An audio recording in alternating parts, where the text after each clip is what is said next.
യേശു ക്രിസ്തുവിനെ നിങ്ങൾ സ്വീകരിച്ചു കഴിഞ്ഞാൽ നിങ്ങളുടെ ജീവിതത്തിനകത്ത് രൂപാന്തരങ്ങൾ ഉണ്ടാക്കട്ടെ. പ്രിയരെ, ഇതൊരു മതപ്രഭാഷണമല്ല, ഇതൊരു മതത്തിന്റെ വ്യക്താവിനെ ഞങ്ങളിവിടെ ഉയർത്തുന്നത്.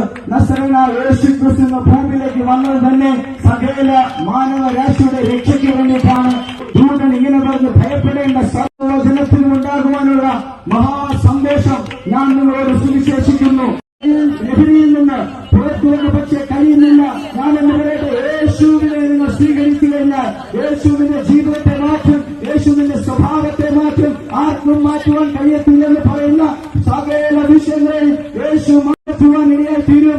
ഈ യേശുവിനെ നിങ്ങൾ ജീവിതത്തിൽ നിങ്ങളുടെ കുടുംബത്തിലേക്ക് ക്ഷണിച്ചു കഴിഞ്ഞാൽ ഞാൻ ഒരു കാര്യം ഉറപ്പായി പറയാം, അന്ന് മുതൽ നിങ്ങളുടെ ജീവിതം അനുഗ്രഹിക്കപ്പെടും. ജീവിതത്തിൽ സമാധാനമുണ്ടാകും, സന്തോഷമുണ്ടാകും. വേഗം തരുന്ന സമാധാനത്തെക്കാൾ ഒരു നിമിഷത്തെ ലഹരി തരുന്നതിനേക്കാൾ നിത്യമായ സന്തോഷം, നിത്യമായ സമാധാനം നിങ്ങൾക്ക് ലഭിക്കുവാൻ യേശു എന്ന നാമത്തിലൂടെ മാത്രമേ കഴിയത്തുള്ളൂ.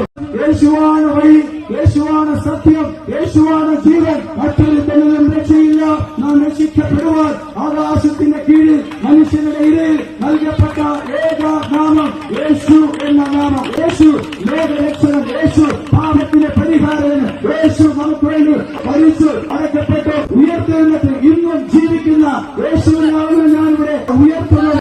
അനേകം മഹാന്മാരുടെ കല്ലറകൾ ഇന്നും അടഞ്ഞു കിടക്കുമ്പോൾ ഒരേ ഒരു കല്ലറ മാത്രം തുറന്നു കിടക്കുന്നു. അതത്രേ നസറേനായ യേശു ഉയർത്തെഴുന്നേറ്റുവെങ്കിൽ പ്രിയതയുടെ നിനക്കും മരണത്തിന് ശേഷം ഒരു ഉയർപ്പുണ്ട്. നമ്മുടെ യേശു വരാൻ സമയമായി. ഇതാ സുപ്രസാദകാലം, ഇതാകുന്നു രക്ഷാദിവസ കാലം തികഞ്ഞു. പ്രിയരെ, മാനസാന്തരപ്പെട്ട് സുവിശേഷത്തിൽ വിശ്വസിക്കുക.